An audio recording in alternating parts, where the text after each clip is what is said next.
우리가 주식 투자를 하면서 대박날 주식을 도대체 어떻게 찾을 수 있을까요? 간단합니다. 바로 돈을 잘 버는 회사를 찾는 거죠. 그럼 이 돈을 잘 버는 거를 도대체 어떻게 할까요? 이 지표 하나로 알아낼 수 있습니다. 바로 영업이익인데요. 말 그대로 회사가 영업을 해서 벌어들인 수익입니다. 우리가 흔히 아는 단기순이익이라는 지표보다도 더 유용한 지표라고 볼 수 있죠. 오늘은 이 영업이익이 뭔지 알아보고 단기순이익과 어떻게 다른지, 그리고 다양한 기업들의 영업이익을 직접 비교해보겠습니다. 그럼 끝까지 잘 따라오세요.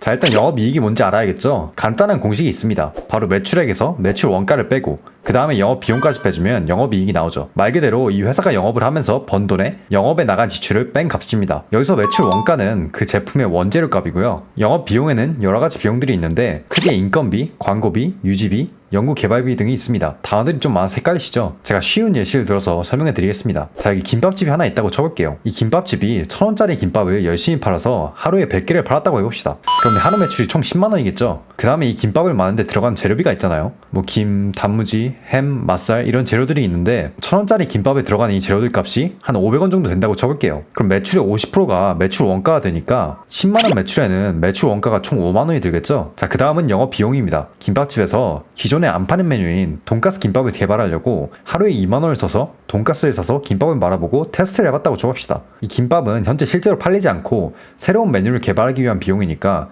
연구개발비 2만원으로 분류되겠죠. 그리고 또 김밥집을 광고하기 위해서 10,000원을 써서 광고 전단지를 주변 상가에 뿌렸다고 해봅시다. 이 10,000원은 그럼 광고비가 되겠죠. 자, 그래서 영업비용은 총 30,000원입니다. 자, 합쳐서 정리를 해보면 매출액 10만원에서 원가 5만원을 빼고 영업비용 3만원도 빼면 2만원의 영업이익이 남는 거죠. 좀 더 이해가 되셨나요? 자, 그럼 이 영업이익이 있고 또 단기순이익이란 게 있는데 이 단기순이익은 도대체 뭐냐? 되게 간단해요. 이 영업이익에다가 영업 외의 비용이나 수익을 더한 겁니다. 예를 들어 이자 비용이라든지 세금이라든지 이런 지출은 영업과 관계없이 다 나가는 거잖아요. 그리고 회사가 영업 말고도 돈을 버는 방법이 있습니다. 다른 회사에 직접 투자를 한다든가 배당금을 받는다든가 이런 지출이나 수익은 영업과 직접적인 연관이 없기 때문에 따로 분류를 해주는 거죠. 자, 그래서 우리 김밥집 예시에 대입을 해보면 영업이익이 2만원이었는데 우리가 이자와 세금을 10,000원을 내야 한다고 가정해봅시다. 그럼 단기순이익은 영업이익 2만원에서 이자와 세금 10,000원을 빼주면 총 10,000원이 이 단기순이익이 되는 거죠. 그래서 보통 영업 외에 투자 수익이 있지 않는 이상 단기순이익이 영업이익보다 낮은 경우가 많습니다. 자, 이쯤에서 이런 생각 드시죠? 왜 단기순이익을 안 따지고 영업이익을 보냐? 단기순이익이 결국 회사에게 돌아오는 순이익 아니야?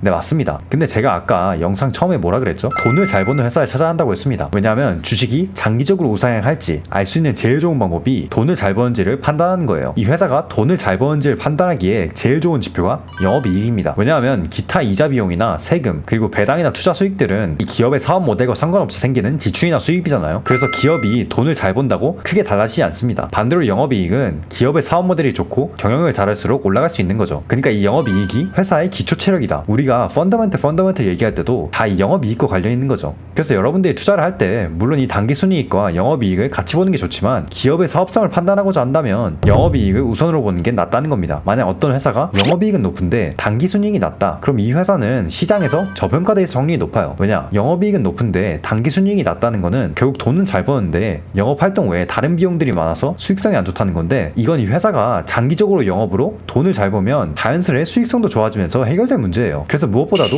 영업이익이 높은 회사를 찾는 게 중요한 이유가 바로 이겁니다. 자, 근데 여러분 이런 경우가 있어요. 회사 A와 회사 B가 똑같이 영업이익이 100만원인데 회사 A는 매출액이 1,000만원이고 회사 B는 매출액이 1억원입니다. 똑같은 업종이라고 한다면 어느 회사가 돈을 더 잘 버는 걸까요? 당연히 매출액 대비 영업이익이 높은 회사 A겠죠. 이렇게 단순히 영업이익의 절대적 수치로서는 회사 간 비교가 어려울 수 있습니다. 그때 우리가 사용하는 게 바로 영업이익률이죠. 영업이익률을 구하는 방법은 영업이익 나누기 매출액에 100을 곱하면 됩니다. 그러니까 쉽게 말하면 매출이 100이라고 하면 이 중에서 영업이익은 몇인지 보여주는 거죠. 이걸 퍼센트로 나타내기 때문에 크게 두 가지 이점이 있습니다. 먼저 첫 번째는 같은 회사의 영업이익이 해마다 어떻게 바뀌었는지를 알 수 있습니다. 그리고 두 번째는 동종업계의 경쟁사들과 이 영업이익률을 비교하기에 편리합니다. 결국 이 지표는 퍼센트이기 때문에 매출이 10조 원, 100만원이건 똑같은 스케일로 비교하기 훨씬 수월하게 만들어줍니다. 그럼 이쯤에서 이게 궁금하실 수가 있어요. 이 영업이익률 퍼센트가 얼마 정도가 높은 거냐? 이건 정답이 없습니다. 그 회사가 종사하는 산업마다 너무 달라요. 제가 실제 회사들로 예시를 들어볼게요. 여기 세 회사들이 있습니다. 작년을 기준으로 첫 번째 회사는 영업이익률이 28.8%, 두 번째 회사는 16.8%, 세 번째 회사는 21.3%입니다. 어떤 회사가 제일 좋은 회사일까요? 혹시 첫 번째라고 생각하시나요? 자, 그럼 이번에는 세 회사의 지난 10년간 영업이익률 추이입니다.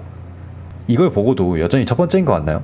제가 아까 말했듯이 이건 정답이 없습니다. 내가 어떻게 비교하고 분석하느냐에 따라 다르죠. 자, 이 세 회사를 공개해드리겠습니다. 차례대로 메타, 테슬라, 룰루레몬입니다. 세 회사가 다 전혀 다른 산업군에 있죠. 이렇기 때문에 이 회사를 영업이익률만 갖고 비교하는 것은 거의 불가능합니다. 그래서 제가 이 세 개의 회사를 각각 따로 분석해볼게요. 먼저 메타를 보겠습니다. 여기 보시면 메타는 지난 10년간 꾸준히 높은 영업이익률을 유지해왔습니다. 2017년에는 거의 50%까지 찍었었죠. 이게 진짜 엄청난 수익성입니다. 그 이후로도 30%대를 유지하다가 작년에 28.8%까지 떨어집니다. 이렇게 수익성이 떨어진 가장 큰 이유 중 하나는 바로 애플이 아이폰에서 페북이나 인스타그램이 아이폰 사용자의 데이터를 타겟팅 광고에 쓰는 걸 차단할 수 있는 옵션을 추가해서인데요. 타겟팅 광고를 통한 광고 매출이 영업의 전부인 메타는 이것 때문에 사업 모델에 큰 타격을 받았죠. 그래도 28.8%면 꽤 높은 수치인데 이 정도면 선방한 거 아니야? 그걸 판단하기 위해서 같은 업계의 경쟁사 구글의 영업이익률을 볼게요. 구글도 메타와 같이 대부분의 매출이 구글 검색과 유튜브에서 오는 광고 수입입니다. 이 구글의 영업이익률을 보면 메타만큼 마진율이 높진 않지만 꾸준히 20%에서 30%대로 오갔었고 애플의 iOS 업데이트가 있었던 작년에도 26.5%대로 큰 하락 없이 선방했습니다. 그래서 원래 구글의 영업이익률이 메타보다 낮았었는데 작년을 기준으로 그 차이가 많이 좁혀졌죠. 이건 아마 구글이 페북이나 인스타보다 사람들이 실제로 검색해보는 데이터가 더 많기 때문에 사람들이 뭘 필요한지 파악하고 타겟팅 광고를 설정해주는 게 페북, 인스타보다 더 수월해서 타격이 덜 받은 게 아닐까 싶습니다. 이렇게 영업이익률을 활용하면 그 기업의 지난 몇 년간의 스토리를 확인해볼 수 있고 경쟁사와도 비교하기가 수월합니다. 자, 그 다음 기업 테슬라를 한번 볼게요. 테슬라의 영업이익률은 굉장히 흥미롭습니다. 한동안 계속 적자였다가 2019년에 처음으로 영업이익이 흑자로 전환됐죠. 그러니까 새 차 한 대를 팔면 처음으로 돈이 남기 시작했다는 겁니다. 비용을 절감하고 고정 비용 대비 팔리는 자동차 차량 수가 늘어나면서 규모의 경제를 통해서 작년에는 영업이익률이 16.8%까지 올라갔습니다. 이게 얼마나 대단한 거냐면 자동차 업계에서 마진율이 그나마 높은 도요타도 영업이익률이 높은 한 자릿수고요. 현대차 같은 경우에는 낮은 한 자릿수에서 최근에 겨우 높은 한 자릿수로 올렸는데 테슬라가 이 자동차 산업에서는 굉장히 높은 영업이익률인 건 맞습니다. 여기에다가 테슬라의 자율주행과 로보택시가 구축이 되면 마진이 높은 사업 모델이 또 추가가 되니까 장기적으로 영업이익률이 계속 높아질 거라고 생각하고 많은 사람들이 이렇게 비싼 주가에도 투자를 계속하는 게 아닐까 싶습니다. 자, 그럼 이제 마지막으로 미국에서 유명한 운동복 의류 브랜드 룰루레몬의 영업이익률을 볼까요? 룰루레몬은 여자분들이 즐겨 입는 레깅스 브랜드에서 시작해서 이제는 남자 운동복, 캐주얼 의류까지 확장한 회사입니다. 미국인들 사이에서는 엄청난 브랜드 충성도와 팬덤을 자랑하죠. 요즘은 10대, 20대 여자들은 대부분이 룰루레몬 레깅스 하나씩은 갖고 있을 정도로 미국에서 유명합니다. 저도 저번에 매장에서 반바지 한번 입어봤는데 와, 이게 진짜 안 입은 것처럼 너무 편하더라고요. 어쨌든 이 룰루레몬의 영업이익률은 20%대입니다. 이게 메타 같은 기업들에 비해서 좀 낮아 보일 수 있지만 의류업계에서는 굉장히 높은 편입니다. 다른 경쟁사 나이키를 보면 10%대고요. 언더아머는 낮은 한 자릿수입니다. 룰루레몬이 이렇게 마진율이 높은 이유는 바로 가격이 겁나 비싸서입니다. 무슨 반바지 하나가 기본 10만원이고요. 레깅스도 기본 13만원입니다. 근데 룰루레몬은 이렇게 프리미엄 가격을 받아도 브랜딩이 좋고 제품 기능성도 좋아서 워낙 잘 팔립니다. 그래서 막상 의류 재료값은 얼마 안 되는데 가격은 프리미엄으로 받으니까 이 마진율이 높을 수밖에 없는 거죠. 자, 그래서 이걸 보고 여러분들이 주식 투자에 실제로 어떻게 적용해 볼 수가 있냐? 일단 내가 투자에 관심 있는 회사가 있다면 그 회사의 영업이익률을 한번 찾아보고 지난 몇 년간 어떻게 변해왔는지, 그리고 동종업계 경쟁사들에 비해서 높은지 낮은지 이걸 꼭 확인해보는 게 중요합니다. 그리고 그 회사의 영업비용 중에서 어떤 비용들이 있는지 한번 찾아보고 분석해보세요. 이건 손익계산서에서 찾아볼 수 있는데요. 여기 매출 총이익 아래에 영업비용의 종류와 금액이 나옵니다. 룰루레몬은 광고비와 관리비가 영업비용의 전부고요. 테슬라는 최근 자율주행 개발을 많이 해서 연구 개발 비용이 올라가고 있네요. 이 분석까지 했다면 더 나아가서 내가 이 회사를 이해하는 걸 바탕으로 앞으로 이 회사의 영업이익률이 더 올라갈지 내려갈지 예상을 해볼 수도 있습니다. 이걸 미래 몇 년간 예상해 본다면 그게 바로 가치평가, 밸류에이션의 시작이라고 볼 수 있습니다. 자, 그래서 오늘은 돈을 잘 버는 주식의 비결, 영업이익에 대해서 알아봤는데요. 이 영업이익을 보면 회사가 돈을 얼마나 잘 버는지 이걸 알 수 있습니다. 그래서 이 영업이익이 지난 몇 년간 어떻게 변했는지, 경쟁사들에 비해서 어떤지 이런 것들을 분석해보면서 대박날 주식을 찾는다면 여러분들이 주식 투자하는데 좀 더 도움이 되지 않을까 싶습니다. 오늘 영상이 도움이 되셨다면 구독과 좋아요 한 번씩 눌러주시면 감사하겠습니다. 제가 올해 연말까지 구독자를 한 4만 명까지 찍어보고 싶었는데 요즘 활약이 좀 약해졌네요. 오늘 영상같이 준이들을 위한 회계 강의 영상들도 꾸준히 올릴 예정이니까 구독 눌러주시고 앞으로 올라온 영상들 놓치지 않고 봐주시면 감사하겠습니다. 또 앞으로 다뤄줬으면 하는 주제가 있다면 댓글로 꼭 한 번씩 남겨주세요.